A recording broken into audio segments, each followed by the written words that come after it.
And looking around the chapel this afternoon, et quand je regarde la chapelle cet après-midi, j'ai l'impression qu'on se promenait dans le parc.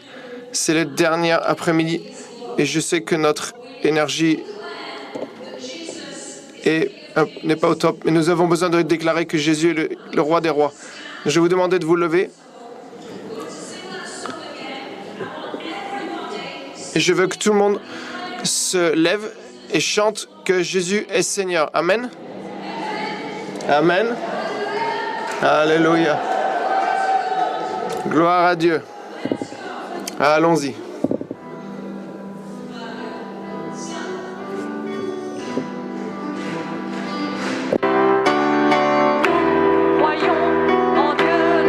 Et le Seigneur, regardez ce que Dieu est en train de faire.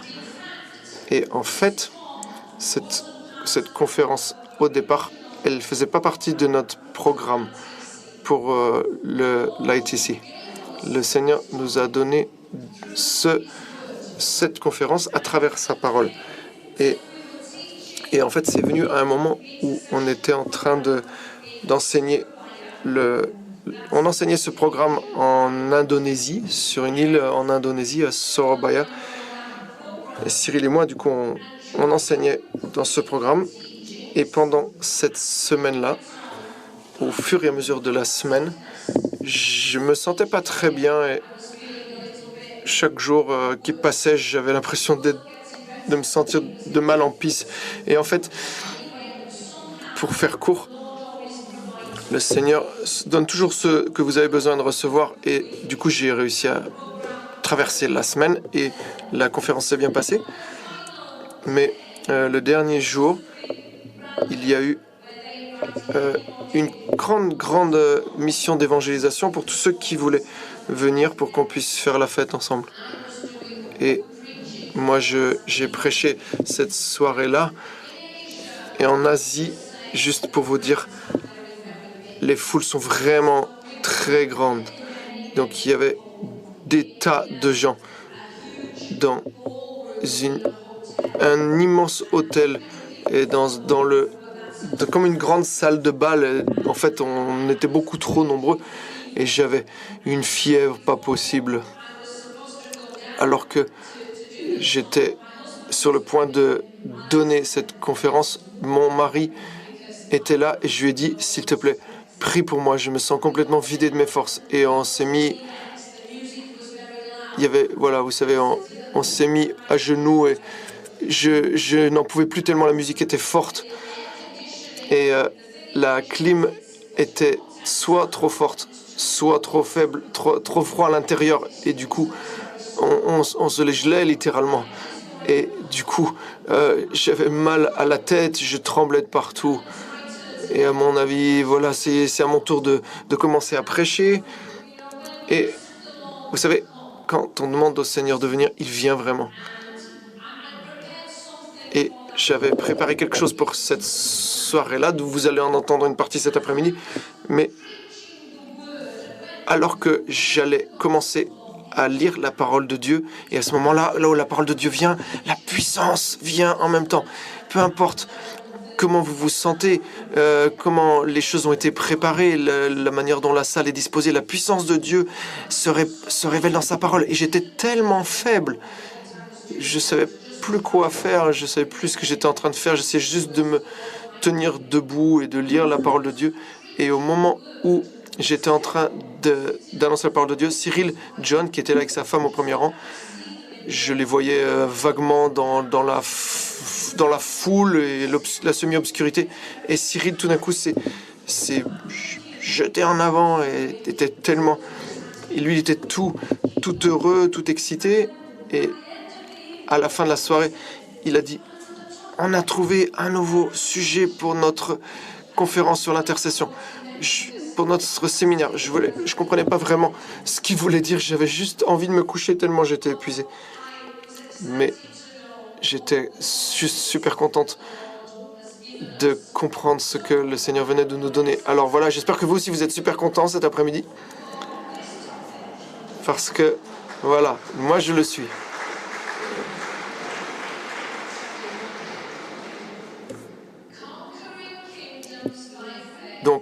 conquérir des royaumes par la foi. Qui va faire une telle chose? Regardez votre voisin et dites-lui, c'est toi qui vas conquérir ce royaume.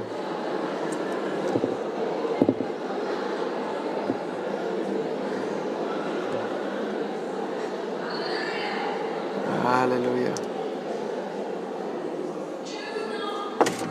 Toi aussi, tu vas conquérir par la foi. Ne vous en faites pas si vous vous sentez faible et si vous vous sentez incapable.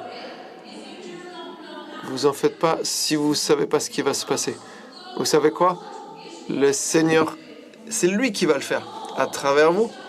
C'est lui qui va le faire. Il est déjà au boulot pour conquérir des royaumes parce que c'est lui le roi des rois. Et le royaume appartient au Seigneur. Amen. Alors tout ce que nous avons besoin de faire, frères et sœurs, c'est de faire un pas dans la foi et de faire ce pas dans un territoire de sainteté parce qu'il nous appelle à être intercesseurs dans ce territoire. Nous allons appeler ce territoire non pas par la force, ni par la sagesse, ni parce que nous en sommes capables, mais nous allons conquérir ces royaumes par la foi. Par la foi. Depuis le début, Cyril nous a parlé dans Éphésiens 6 sur l'armure spirituelle. Vous savez, beaucoup de gens pensent à l'armure spirituelle comme si c'était une protection. Parfois, on prie sur ces versets comme si on voulait se protéger. Et d'une certaine manière, une armure sert à se protéger. Mais vous savez quoi? C'est une protection pour la bataille, en vue du combat. Donc, en tant que chrétien, on n'est pas appelé à revêtir les armes du combat pour ensuite se prélasser dans notre canapé en disant voilà, on est prêt, Dieu soit loué, dans le canapé. Vous aurez vraiment l'air idiot.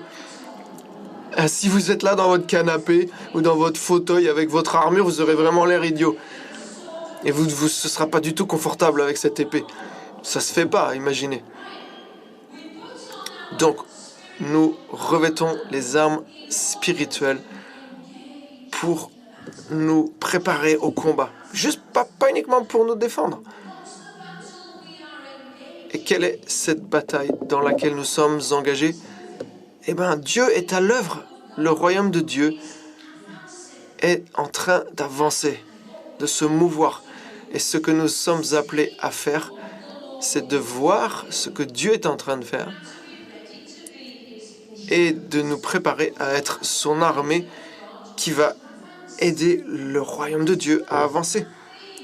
Et vous voyez, dans ce thème, il y a des constantes ces jours-ci. C'est la révélation de Dieu. Voyez, voir ce que Dieu est en train de faire, comprendre ce qu'il est en train de faire, arriver et mettre son cœur dans cet endroit de la révélation et ensuite suivre le Seigneur, à se vêtir pour le combat, se protéger de l'ennemi avec ses frères et sœurs et avancer. Jetons un coup d'œil maintenant, frères et sœurs, dans Matthieu 16, verset 18. Matthieu 16, verset 18. Pardon, 15 à 18. Vous connaissez très bien ce texte. Jésus vient dans la région de Césarée de Philippe et il demande à ses disciples. Vous la connaissez, ces disciples?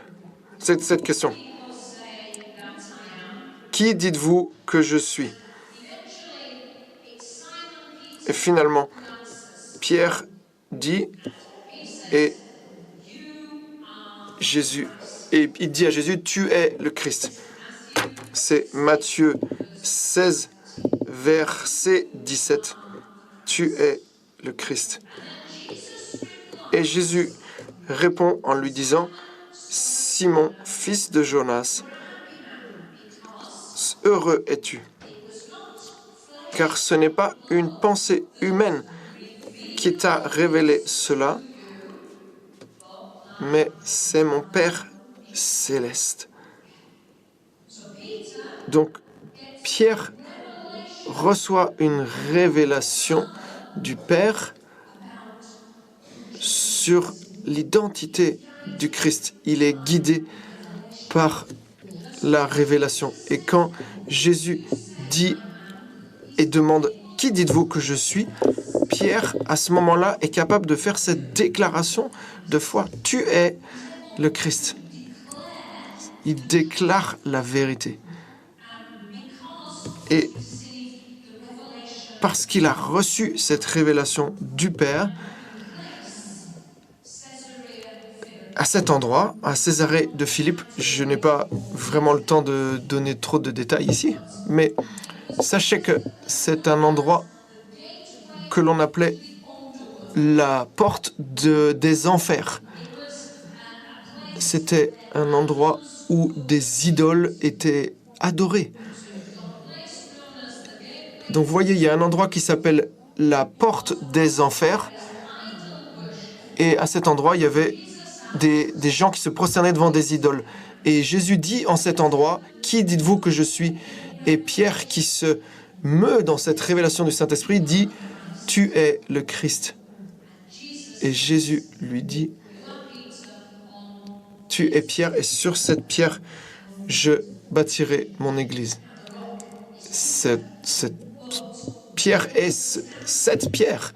Mais vous savez, même à cet endroit, à Césarée de Philippe, c'est là, à cet endroit, que l'église a été bâtie.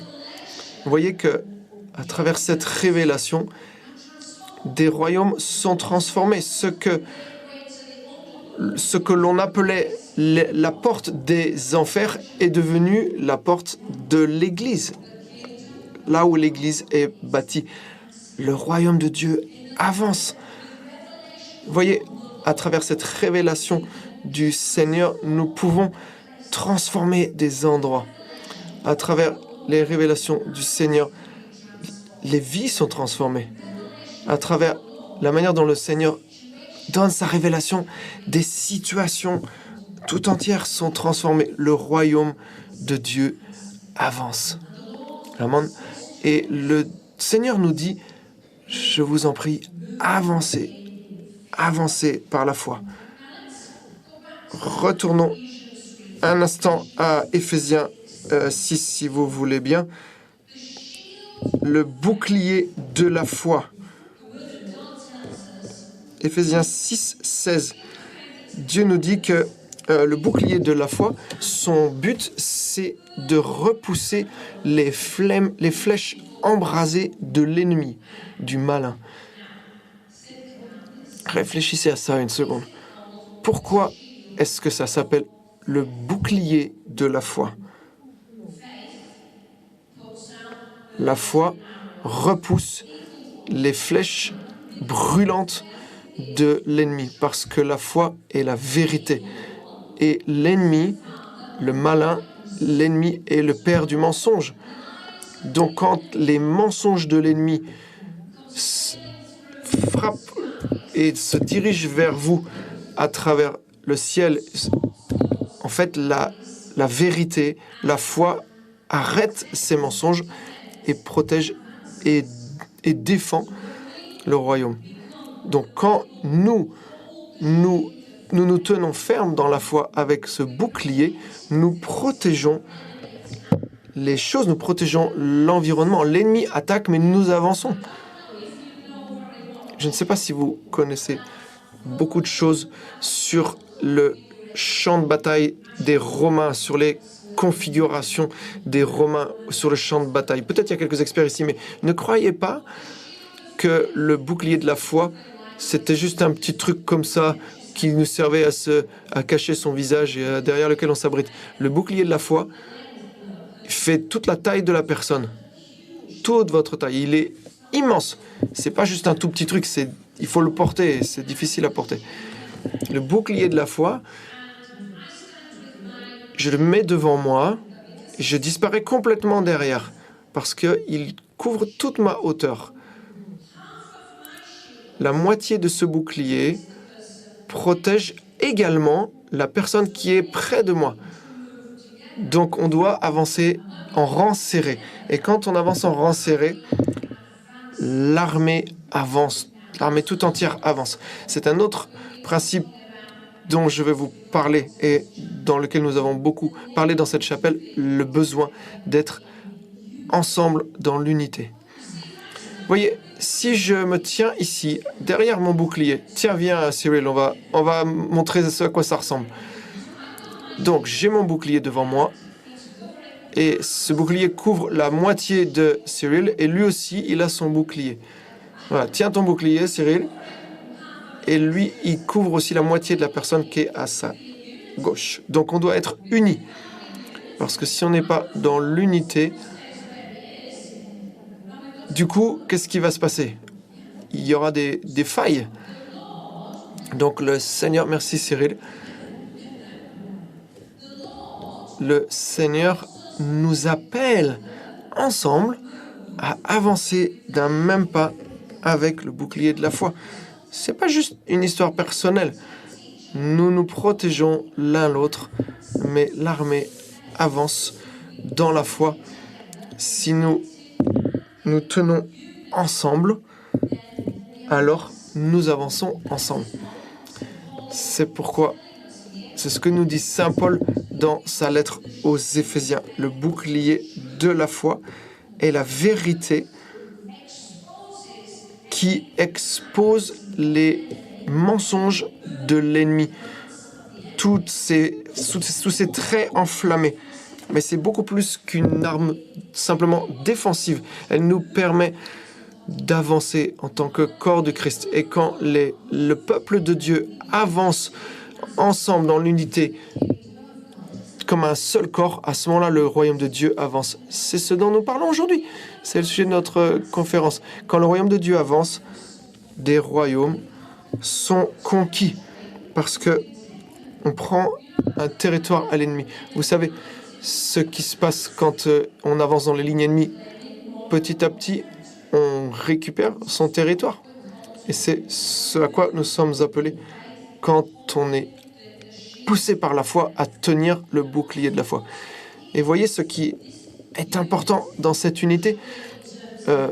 Voyez, j'en parle à travers le bouclier de la foi, mais l'unité dans notre prière est importante. Nous prions ensemble depuis 3 jours, chacun avec nos différents groupes. Est-ce que c'est difficile? Est-ce que c'est facile de prier dans l'unité? C'est pas si simple. Il faut vraiment parfois prendre les armes tous ensemble. Regardons Matthieu maintenant. Matthieu chapitre 18 au verset 19. Matthieu 18, verset 19. La parole de Dieu nous dit, c'est Jésus qui parle. Si 2 d'entre vous sur terre s'accordent à demander quoi que ce soit, cela leur sera accordé par mon Père céleste. Si 2 d'entre vous, ou en effet, si 2 ou 3 sont rassemblés en mon nom, je suis là au milieu de Matthieu 18, versets 19 et 20. Vous voyez, souvent, nous utilisons uniquement la première partie de ce verset, mais la deuxième partie du verset est aussi importante. Si 2 ou 3 d'entre vous se mettent d'accord pour demander quoi que ce soit, s'il y a l'unité d'intention et de cœur, l'unité dans la foi, 2 ou 3 se mettent d'accord, à ce moment-là, le Seigneur dit, je suis là au milieu d'eux. Il y a une puissance dans l'unité, frères et sœurs. Et si vous avez votre Bible ouverte, regardez cette parole dans son contexte. Regardez cette parole dans son contexte.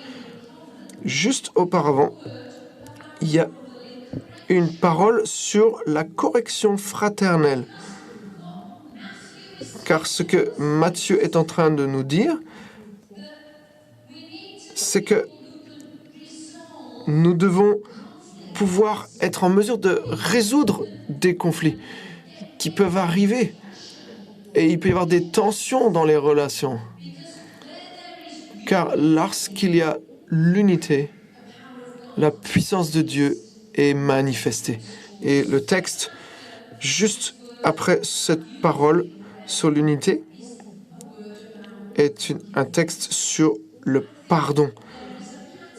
À partir du verset 15, sur le pardon. Vous voyez qu'il y a ici comme quelque chose dont nous devons nous souvenir. Si Dieu nous parle alors que nous sommes nous-mêmes dans l'unité et l'honnêteté, peut-être il y aura des conflits, peut-être il y en aura, mais voyez que si nous nous mettons d'accord devant le Seigneur d'un cœur humble et contrit, peut-être que nous avons besoin de nous demander pardon les uns aux autres et nous sentons cette démarche et à ce moment-là, le Seigneur restaure sa bénédiction et sa puissance. Amen. Ce thème, voyez-vous, dont nous avons beaucoup parlé cette semaine, le Seigneur veut que nous soyons unis. Pas dans l'uniformité, voyez bien, c'est différent. Pas l'uniformité, mais l'unité. Et ceci nous ramène au tout premier jour, lorsque, vous voyez, nous étions tous ici, et nous avons eu cet enseignement sur l'importance d'être un peuple, un intercesseur repenti, qui se repent, qui est toujours prêt à demander pardon, à se repentir de ses propres péchés et à pardonner à ceux des autres également. Nous devons vraiment mettre ceci en pratique, vous savez, parce que parfois il y a des tensions et il y a quelque chose qui doit descendre à ce moment-là pour que le Seigneur puisse restaurer sa présence à travers la manière dont nous nous accueillons les autres. Nous demandons pardon dans une situation particulière. Donc quand nous réfléchissons à ce sentiment cette dimension de conquérir des royaumes par la foi, bien sûr, il y a différentes sortes de foi. Hier, je vous ai parlé quand nous étions à la messe, quand nous sommes à la messe, nous professons notre foi. Nous nous levons à ce moment-là et nous prions le credo. Vous voyez, c'est un type de foi qui est le credo. Nous professons notre foi, nous déclarons ce en quoi nous croyons. Déclarer la vérité de ce en quoi nous croyons. Voilà, déclarer cette vérité peut être une puissance qui relâche la grâce spirituelle. Peut-être que dans votre groupe de prière cette semaine, une déclaration toute simple de foi va amener une percée dans la prière, dans l'intercession. Laissez-moi juste vous donner un petit exemple.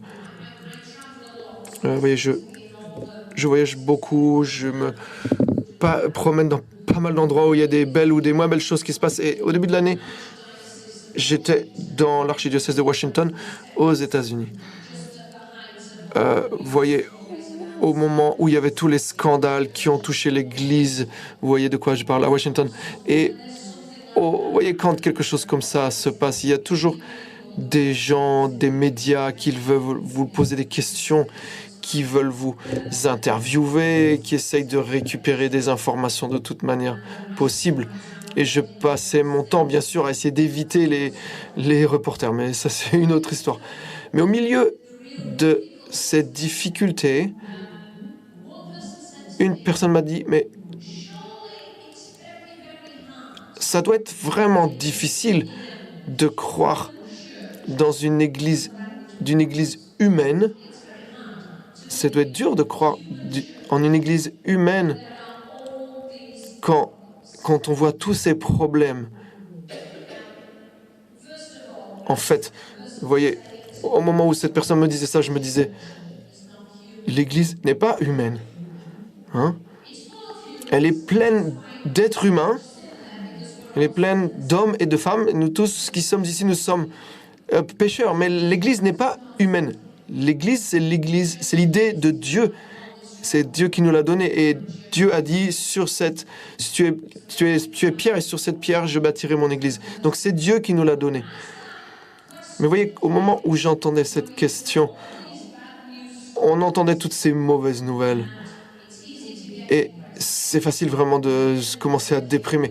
Et je voudrais juste être honnête avec vous. Il faut qu'on soit honnête les uns envers les autres. Il y a des moments où, quand je regarde l'église, franchement, je suis plein de frustration. Et je me sens déprimé. Et je parlais il n'y a pas longtemps de cela à mon prêtre de paroisse. Et il me dit, tu sais, Michel, il faut que les prêtres se repentent. Et j'ai dit, mais vous savez, Père, nous devons tous nous repentir. Nous devons tous nous repentir. Nous sommes tous ensemble dans cette histoire. Il faut que nous puissions affirmer la parole de Dieu et déclarer que la vérité au moment où il y a une grande crise. Et voyez la dernière parole dans Matthieu 28, 20. Matthieu 28, 20.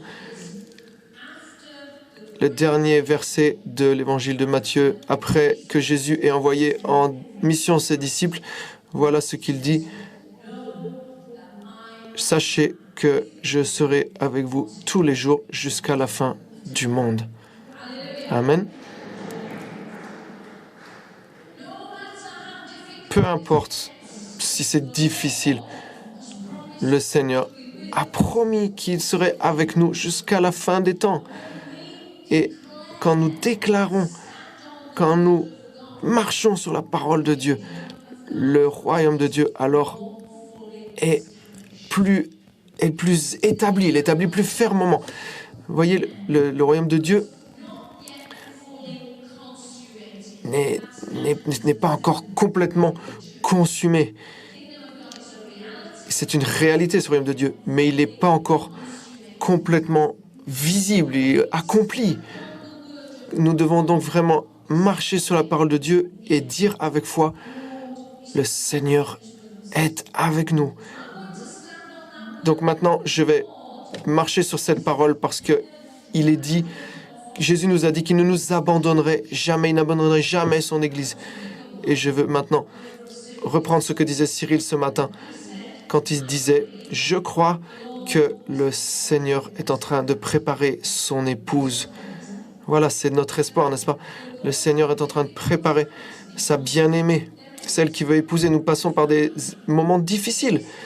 C'est un moment où il y a une sorte de purification. C'est un moment où nous avons l'impression que nos péchés sont exposés au grand jour.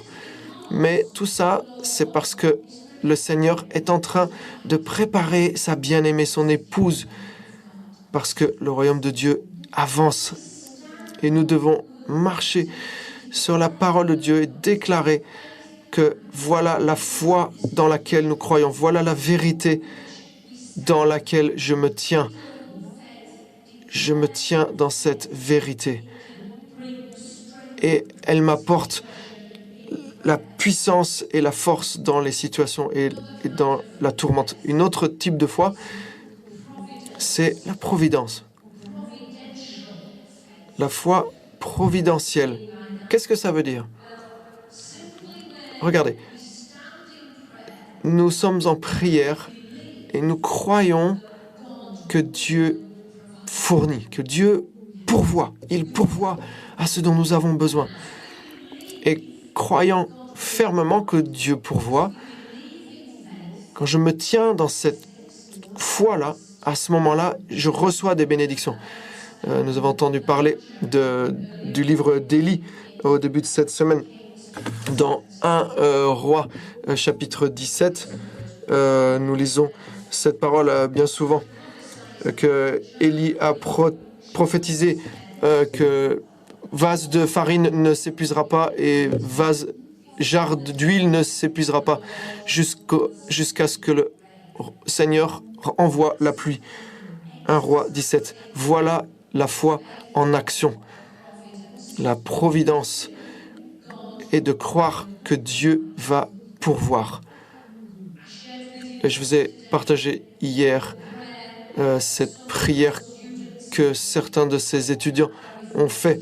Vous savez, lors de ce week-end dont nous parlons souvent, qui marque le début du renouveau charismatique en 1967 à Duquesne. Merci Seigneur pour l'eau que tu vas fournir. Ce n'est pas une présomption, ce n'est pas une idée en l'air, c'est la foi providentielle. Cherchez le Seigneur, cherchez-le jusqu'à ce que vous soyez vraiment en lien avec lui de manière directe. Troisième type de prière sur laquelle j'aimerais parler.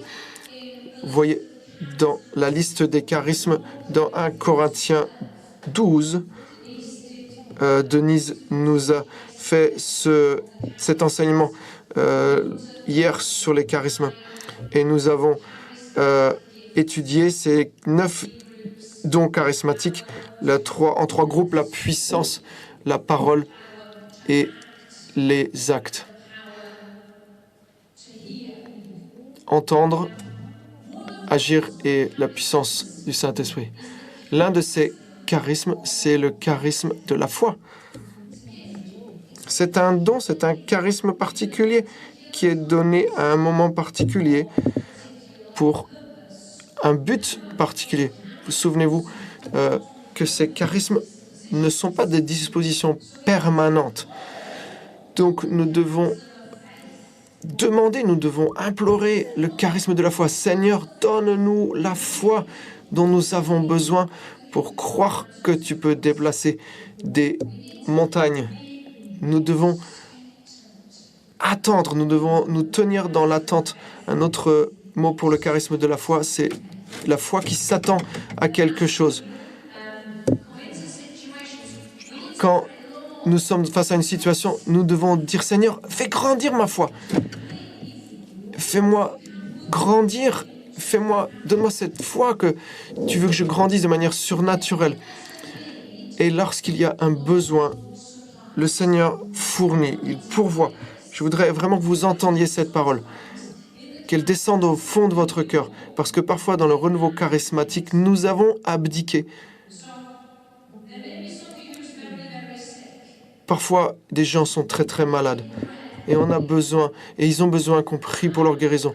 Et parfois, je vois quelqu'un qui est très très malade qui vient et je me dis, oh là là là là là là, j'ai pas vraiment un gros sac de foi. J'ai pas un don de foi tellement gros. C'est pas grave si j'ai pas un don de foi extraordinaire. Est-ce que je crois à la parole de Dieu? Est-ce que je crois en la parole qui dit imposez les mains aux malades et ceux-ci seront guéris? Est-ce que je crois à cette parole? Parce que si je crois en cette parole, à ce moment-là, avance par la foi. Ne regardons pas quelqu'un d'autre en disant ah, s'il y avait quelqu'un qui pouvait prier pour lui ou pour elle. Arrêtons d'abdiquer, frères et sœurs. Soyons vraiment, saisissons-nous de ces charismes. Parce qu'on croit toujours qu'on attend Superman pour exercer les charismes. Et du coup, personne ne le fait. Quand il y a besoin, le Seigneur fournit, il pourvoit. Et nous devons être assez humbles dans notre prière pour dire « Seigneur, je t'en supplie, donne-moi ce que j'ai besoin.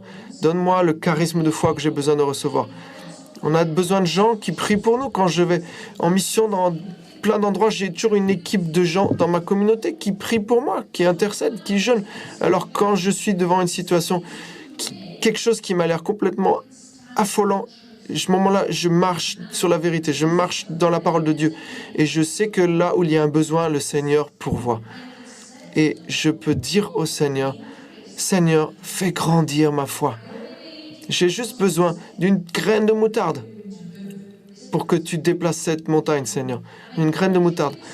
Et je voudrais vous encourager cet après-midi à prier pour ce don de la foi. Et ce charisme d'une foi qui s'attend à quelque chose. On s'attend à quelque chose. Et du coup, la foi ouvre des portes surnaturelles dans la puissance de Dieu. Amen. Vous voyez. Non, il y en a qui dorment, là, ça va pas du tout. Je crois que vous n'arrivez pas à le croire.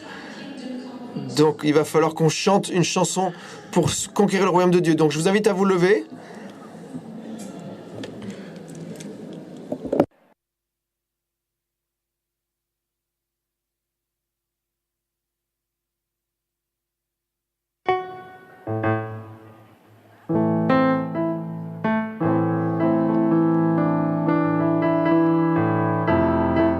courage cet après-midi à avancer dans le charisme d'une foi qui s'attend à quelque chose. Si on regarde plusieurs qui ont marché de cette manière-là, je vous donne quelques titres, quelques personnes qui ont fonctionné comme ça. Moïse dans Exode 3, lorsque le Seigneur dit à Moïse, voilà ce que je veux que tu fasses.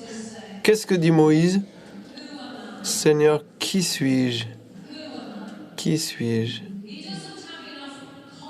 Il n'a pas assez de confiance en lui-même. Quand la confiance, ça vient de la foi et la confiance. Et il dit, mais qui suis-je? Et le Seigneur lui dit, mais te fais pas de soucis pour ça, fais-moi confiance. Ça ne dépend pas de nous. Ne dites pas au Seigneur, qui suis-je, Seigneur? Ne trouvez pas d'excuses. Ne trouvez pas d'excuses. Regardez Jérémie. Jérémie a dit, je suis trop jeune. Gédéon a dit, ma tribu est complètement... n'est rien dans Manassé. C'est Gédéon 6. Nous voyons dans l'Écriture beaucoup de fois où des gens sont tout petits, ils ont l'impression d'être incapables et du tout, ils trouvent des excuses. Ne trouvez pas d'excuses si le Seigneur vous dit « vas-y ». N'allez pas chercher midi à 14h parce qu'il va vraiment faire tellement plus que vous pourriez imaginer. Le Seigneur nous appelle simplement à faire le premier pas. Il ne nous a pas donné un GPS. Il y a plein de Google Maps un peu partout. Demain, vous allez aller prier. Le Seigneur n'a pas donné un GPS. Il dit juste, fais le premier pas et ensuite, je te montrerai où tu dois aller. C'est ce que Saint Paul nous dit dans la deuxième aux Corinthiens, 2 Corinthiens 5, 7, où il est dit, marchez par la foi, non par la claire vision. Non par la vue. Je ne marche pas par ce que je vois, mais par la foi. Oui, Seigneur. Regardez Abraham. On a vu un peu l'histoire d'Abraham. Abraham avait 75 ans. Sa femme n'avait pas eu d'enfant. Et voilà que le Seigneur lui dit, tu vas être le père d'une multitude de croyants. Quitte ton pays. Il fallait qu'il marche par la foi véritablement. Il fallait qu'il marche avec une foi qui s'attende à quelque chose pour qu'il croie que le Seigneur allait l'utiliser lui et conquérir ce nouveau territoire. Voilà ce à quoi le Seigneur nous appelle. Mais nous devons nous préparer, nous devons nous exercer. Ce charisme de la foi, cette foi qui dit dans le Seigneur, ce qui semble impossible est possible. Est-ce que vous croyez cette parole aujourd'hui? Vous l'avez cru lorsque vous étiez en train de prier dans vos groupes en Europe? Vous savez, nous sommes entourés dans une culture de mort. Il y a tellement de groupes aujourd'hui, ils étaient là en train de prier pour la vie. Est-ce que vous avez prié avec foi que la vie peut revenir sur l'Europe et que la culture de mort peut être renversée? Allez, montrez-moi où vous êtes là, montrez-moi votre enthousiasme. Nous devons dire oui, Seigneur, je crois. Un seul oui en relâche tellement. Le fiat de Marie, le oui qu'elle a dit à l'ange, qui lui a dit dans Luc 1, rien n'est impossible à Dieu. Rien n'est impossible à Dieu. Alors Marie a dit, qu'il en soit fait selon ta parole. Voilà ce que Dieu nous appelle à faire. Alors, jetons maintenant un coup d'œil à Hébreux 11. C'est un passage qu'on appelle parfois les héros de la foi et c'est un de mes passages préférés. Quand je suis vraiment épuisé, je relis ces versets. Quand je suis découragé, je relis ces versets. Quand j'ai l'impression que personne ne m'écoute là-haut, je relis ces versets parce que la parole de Dieu est vie. C'est pas un livre, c'est un groupe de gens qui ont vécu, qui se sont mus dans la puissance du Saint-Esprit. Donc, qu'est-ce qu'on lit dans Hébreux 11 à partir des versets 32 à 34? Il nous est dit, seule la foi, par la foi, ils ont vaincu des royaumes, ils ont exercé la justice, obtenu la réalisation de promesses, fermé la gueule de lion, éteint la puissance du feu. Nous avons besoin de la foi. Si nous n'avons pas de foi, ça ne sert à rien de lire ce texte. Voilà, nous sommes des gens comme des combattants de la foi et nous avons besoin encore de grandir dans cette foi. Regardez toute cette liste. Il y en a beaucoup. On nous parle d'Enoch, on parle de Noé, on parle de notre ami Abraham. C'est à partir du début du chapitre 11. Et à chaque fois, il est dit, c'est par la foi. C'est grâce à la foi. Et on parle d'Isaac, et on parle de Jacob et de Joseph. Et c'est à chaque fois, on voit que chacun s'est attendu à quelque chose de la part du Seigneur. Verset 8, c'est par la foi qu'Abraham a obéi lorsque Dieu l'a appelé et qu'il est parti pour le pays qu'il devait recevoir en héritage. Et il est parti sans savoir où il allait. Sans savoir où il allait. Il est parti par la foi et non en suivant ce qu'il voyait. Par la foi, il est arrivé comme étranger dans ce pays. Verset 9. Et il a habité sous des tentes. C'est par la foi que Sarah, verset 11, alors qu'elle avait déjà passé l'âge où elle pouvait concevoir un enfant, rien n'est impossible à Dieu. Et puis ensuite, on entend parler d'Isaac et de Moïse et tous ces héros de la foi qui sont donnés en exemple par Paul. Mais quand on arrive au verset 33, juste un petit peu plus loin, c'est le passage dans lequel Cyril était tellement content l'autre jour. Il est dit, par la foi, ils ont vaincu des royaumes, exercé la justice. Cette parole vous dit que par la foi, ils ont vraiment conquis des royaumes.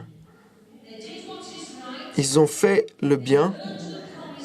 Ils ont suivi et entendu ses promesses. Ils ont fermé la gueule du lion. Ils ont éteint la puissance du feu et échappé au tranchant de l'épée.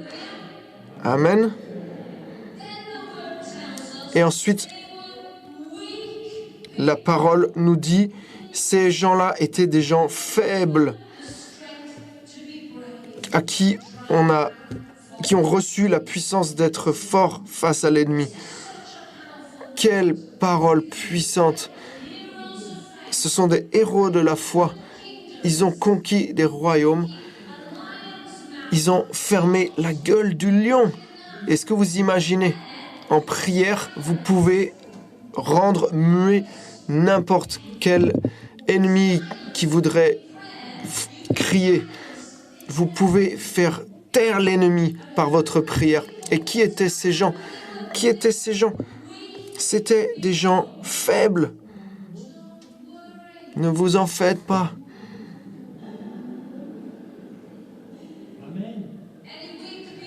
Est-ce qu'il y a des gens faibles dans cette pièce? Ah, ça va, je suis rassuré. Vous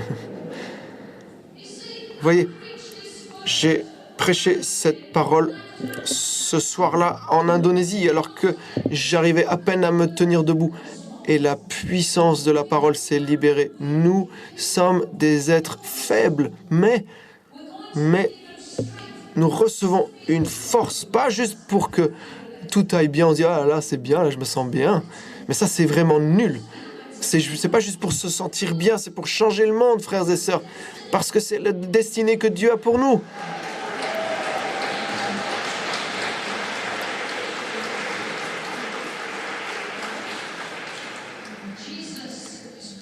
Jésus a conquis le monde et la parole de Dieu nous dit, soyez forts, vous qui êtes faibles, parce que vous pouvez repousser n'importe quelle invasion, n'importe quelle attaque de l'ennemi, n'importe quel ennemi qui essaye de mettre à plat le royaume de Dieu. Vous, dans votre faiblesse, vous pouvez faire quelque chose d'extraordinaire. Et là où il y a un besoin, le Seigneur pourvoit. Amen. Ne craignez pas votre propre faiblesse. Non, le Seigneur est plus fort que votre faiblesse. En fait, Saint Paul nous rappelle dans 2 Corinthiens 12, il dit « Ma grâce te suffit ». La puissance est parfaite à travers ta faiblesse. Ne vous en faites pas si vous vous sentez faible, c'est pas un problème.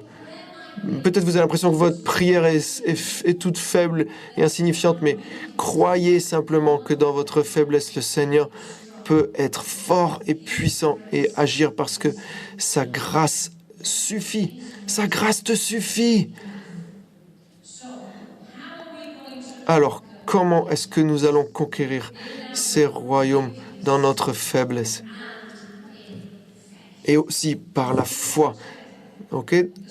Par la foi et dans la faiblesse, ça va ensemble. Parce que quand nous sommes faibles, quand nous nous sentons vraiment moins que rien, notre foi à ce moment-là peut être accrue, elle peut grandir. Luc 17, 5. Les disciples demandent au Seigneur, augmente notre foi. C'est vraiment une demande toute simple. Et le Seigneur leur dit, si on regarde le contexte, vous allez retrouver un modèle qui vous est familier à présent dans Luc 17.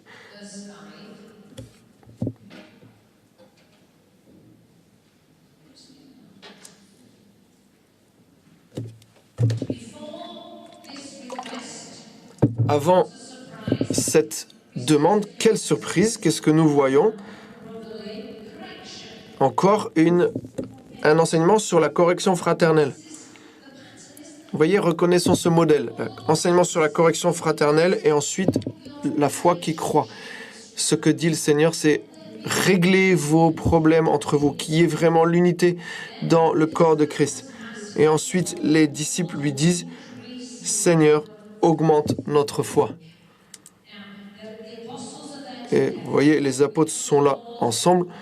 Nous savons que le Seigneur leur a dit, lorsque 2 ou 3 se mettent d'accord, à ce moment-là, Dieu écoute, exauce leur prière. Seigneur, augmente notre foi. Qu'est-ce que nous avons ensuite?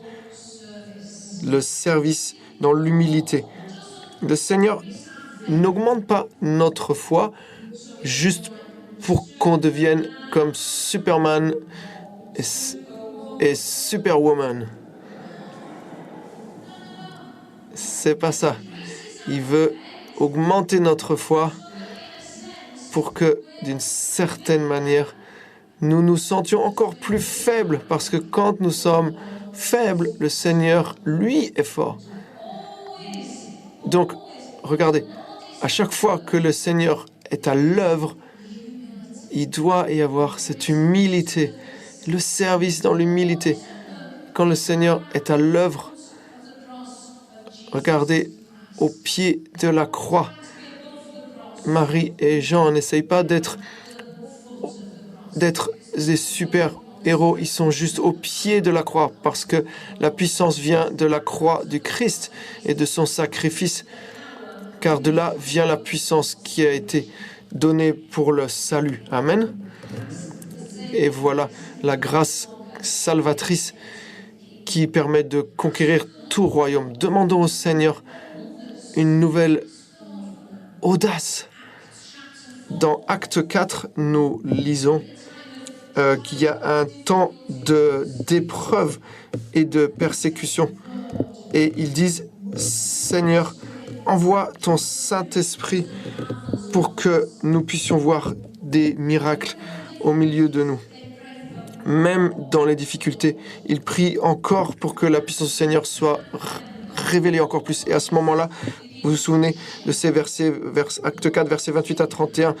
Et à ce moment-là, l'endroit où ils étaient rassemblés trembla. Et ils furent tous remplis du Saint-Esprit et annonçaient la parole de Dieu avec assurance, ensemble dans l'unité, verset 31, proclamant la parole de Dieu avec audace. Lorsque nous faisons de telles choses, nous voyons vraiment des surprises du Saint-Esprit, des choses auxquelles on ne s'attendait pas. Vous voyez, j'ai hâte de voir les surprises qui vont jaillir de cette conférence. Toute conférence nous donne de nouvelles surprises à chaque fois qu'on est quelque part. La première fois qu'on a fait une conférence comme ça au Canada avec Denise, on était en train de faire un enseignement comme ce que l'on a entendu, et c'était un après-midi comme celui-ci où tout le monde était un tout petit peu fatigué. Et on avait un enseignement sur les charismes. Et du coup, il y en a plein qui somnolaient. Et à ce moment-là, le Seigneur est intervenu. Préparez-vous pour la révélation du Seigneur. Nous devons être prêts parce que le Seigneur est à l'œuvre. Préparons nos cœurs. Et ce qui s'est passé au Canada, je vais vous le dire, c'est une conférence assez importante et il y avait plusieurs personnes qui sont venues qui étaient en fait les Indiens, les Indiens d'Amérique, les natifs. Et pendant le repas, j'ai rencontré plusieurs d'entre eux. Et je ne sais rien de mon côté au sujet des Indiens d'Amérique ou du Canada. Je ne connais pas du tout ces tribus. Et alors que j'étais en train de déjeuner, j'ai dit, Seigneur, je sais que tu es en train d'agir, mais qu'est-ce que c'est? Qu'est-ce que tu es en train de faire? Et alors que j'allais donner mon enseignement sur les charismes, ce que je peux faire finalement assez facilement, le Seigneur a dit, non, je veux que tu fasses autre chose. Il y a un autre programme. Et à ce moment-là, j'ai fait un pas parce que j'ai dit, Seigneur, je ne sais pas ce que tu veux que je fasse. Et le Seigneur nous a conduits dans un temps puissant. C'est difficile de décrire vraiment ce qui s'est passé. Il y a eu une blessure très profonde, vous savez, dans les tribus canadiennes, dans ce qu'elles ont vécu, dans leur histoire. Mais Dieu peut guérir les blessures de l'histoire. Et ce jour-là, dans notre rassemblement, même si beaucoup d'entre nous n'étions pas canadiens, le Seigneur a déversé une onction de réconciliation. Vous voyez, en fait, nous représentions les Canadiens, nous représentions les Indiens. Et en fait, Denise a dit, mais voyez, ces nations indiennes qui sont là, voyez comment ça s'est passé cet après-midi. Tout le monde s'est mis à pleurer, à se repentir. Et il y a eu une onction de joie, on s'est vraiment mis à se remplir de la joie du Seigneur. Et on a été comblés des surprises du Saint-Esprit. Nous ne pouvons pas reproduire une onction juste en demandant au Seigneur, refais ce que tu as fait la dernière fois, Seigneur. Mais nous devons être toujours ouverts aux surprises du Saint-Esprit. Je ne crois pas que nous avons encore déjà vu de surprises. Alors je vous demande, attendez-vous aux surprises que Dieu veut faire au milieu de vous dans cette assemblée. Et il ne reste que quelques jours. Amen. Et peut-être que c'est ce soir, peut-être que c'est demain, peut-être que c'est à la dernière minute, mais je vous en prie, attendez-vous à Dieu, attendez-vous à la surprise du Saint-Esprit, parce que Dieu veut faire quelque chose de nouveau au milieu de nous. Il veut que nous puissions nous attendre à son agir, que nous soyons dans cet état de cœur, que des royaumes sont en train d'être conquis au milieu de nous. Amen. Ah, je vous vois déjà, vous sentez monter en vous ce désir. Peut-être que ce soir, je vais demander, Denise, ce soir, conduit un temps de prière. Et je ne dis pas que nous devrions aller dans cette direction, mais peut-être qu'elle, ce soir, elle nous partagera son témoignage. Elle peut le faire facilement en français. Vous pouvez comprendre sans difficulté ce qu'elle a à dire. Mais voyez, soyez encouragés. Attendez-vous au Seigneur. Parce que le Seigneur veut pas juste faire la même chose, il recopie pas la page 35 de son cahier. Il veut faire quelque chose de nouveau dans cette assemblée. Prions et ayons la foi. Levons-nous, frères et sœurs, levons-nous et prions.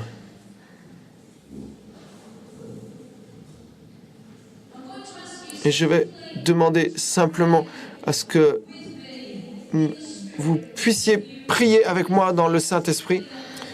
Hier, plusieurs sont venus devant recevoir ce don. Ce soir, demandons simplement au Seigneur, ouvrons nos mains et prions ensemble dans le Saint-Esprit. Et lorsque nous prions de cette manière-là, le Saint-Esprit prie à travers nous. Sababaya Sharia de Dayanani. Hiria de Dayababaya Sababaya Sharia de Dayanani de Dayanani de Dayanan. Hiriana Yada Diana Diana Yada Diana Horiana Yada Diana Yada Diana Yada Hiriana Yada Diana Yada Hiriana Yada Diana Yada Diana Yada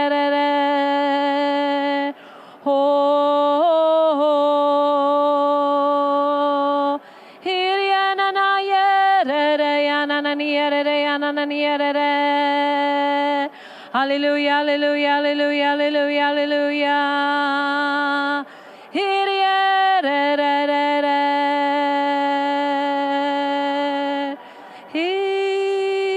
Hiriana yere de ababaya sababaya nanananan. Horiana yere de.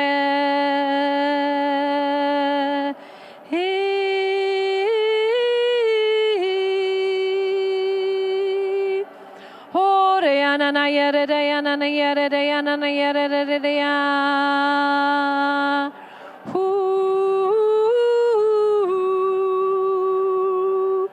Hiriana yere de yana yere de yana yere de yana na na na na. Oh, Suryana yere de yana yere de.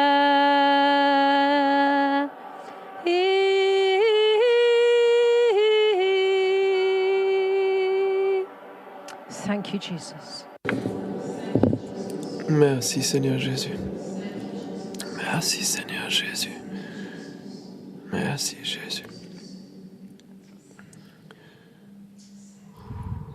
Merci Seigneur.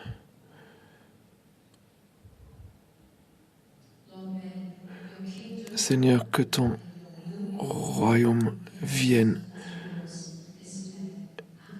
et descende au milieu de nous en ce jour. Amen.